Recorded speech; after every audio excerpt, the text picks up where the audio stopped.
महाराज की जय। वक्रतुंड महाकाय सूर्यकोटि समप्रभा निर्विघ्न कुर्म देव सर्व कार्यासु सर्वदा। पांडुरंगा करू प्रथम नमन दुसरे चरण संतातिया त्यांच्या कृपादाने कथेचा विस्तारू बाबाजी सद्गुरु दास तुका।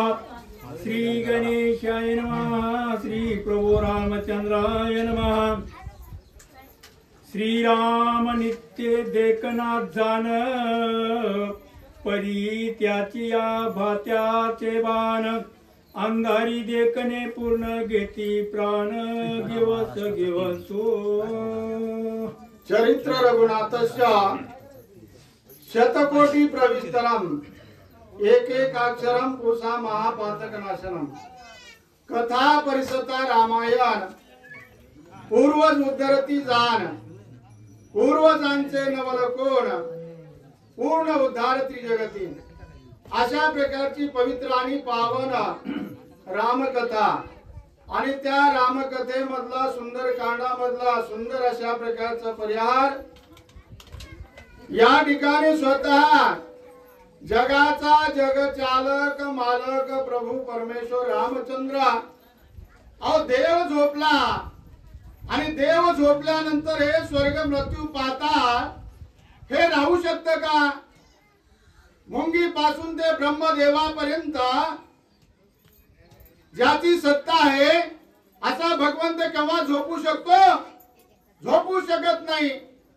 पण ज्याच्याकडे अल्पबुद्धी असते, ज्याच्याकडे सारासार विचार करण्याची बुद्धी नसते, किंवा ज्याच्याकडे कपट असतं, ज्याच्याकडे जारण मारण उच्चाटन असतं, दुसऱ्याचं चांगलं झालं नाही चांगलं झालं जे त्याला जमत नाही अशी काही ज्याला प्रवृत्ती।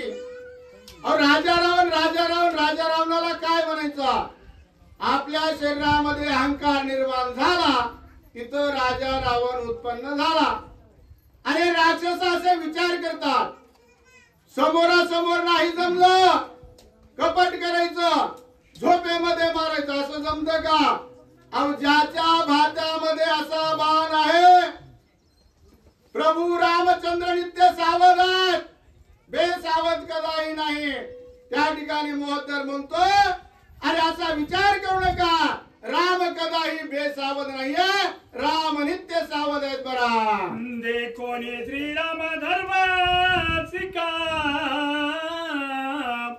पाटीला गोणे ते काका इल्लवनी ती लोका से किंवा मनेत्र देखा।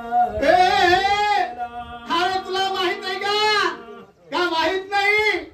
अरे त्या प्रभू रामचंद्राची काय शक्ती आहे? हातामध्ये गर्भाची शिका घेतली, ज्या सीताई साहेबाला ज्या काखानं कावळ्यानं स्पर्श केला होता त्याच्या पाठीमागे गर्भाची काडी सोडली। महाराज स्वर्ग मृत्यू पाताळामध्ये तो गेला, ब्रह्मदेवाकडे गेला, महादेवजीकडे गेला, सर्व चराचरामध्ये गेला, पण त्या काडीचं निवारण झालं नाही। अरे असा विचार करणं म्हणजे खोटी बुद्धी आहे। राक्षस जरी असला ज्याच्याकडे चांगली बुद्धी आली, राक्षस कुळामध्ये जन्माला आला, विभीषण मागच होऊन गेली, माझा विभीषण येते असता आता का आठवण झाली? कित्येकाने सांगितलं पण ते समजलं नाही। कसं असतं बघा, किती सांगा बुडतीचे पाय डोहात म्हणतात तसा या राक्षसांना किती सांगण्याचा प्रयत्न केला पण दुष्ट बुद्धी बाजूला जात नाही, असा परिहार आहे। हाय सिया रामा पुढे घालता घालणे के बिघडे तुम्ही राक्षस उन्मत्त वेडे मराले रोकडे श्रीराम बाणी। राक्षस हो अरे ऐका जरा लक्षपूर्वक ऐका। अरे रामचंद्राचा ज्यावेळेस बाण सुटतो आणि एकदा जर धनुष्यापासून बाण सुटला रे सुटला, एकही राक्षस शिल्लक राहणार नाही। अवतारच त्याच्यासाठी रामाने घेतलेला। दुष्ट संहार गो ब्राह्मणांचा प्रतिपाल. ज्याच्या हृदयामध्ये दुष्ट आलं तो संपल्याशिवाय राहणार नाही. आणि अशा प्रकारच्या रामाचं तुम्ही आहेत या ठिकाणी चिंतित आहात. कदापि हे तुम्हाला जमणार नाही. रामाच्या बाणाला निश्चित मेल्याशिवाय राहणार नाही. ऐकावगे सावध वनराने अति उन्नत दुर्ग करा तनबद्ध दुर्ग बळे विद्ध करू. राक्षस हो, अरे ऐका जरा ऐका, सावध हो. आणि जो नित्य सावध असतो का त्याचंच कार्य करीला जात असतं महाराज. परमार्थामध्येही सावध असावं लागतं, प्रपंचामध्येही सावधच असावं लागतं. आणि या ठिकाणी रामाचं सैन्य आलेलं, वानर आले आणि तुम्ही काय नुसतं बोलताय.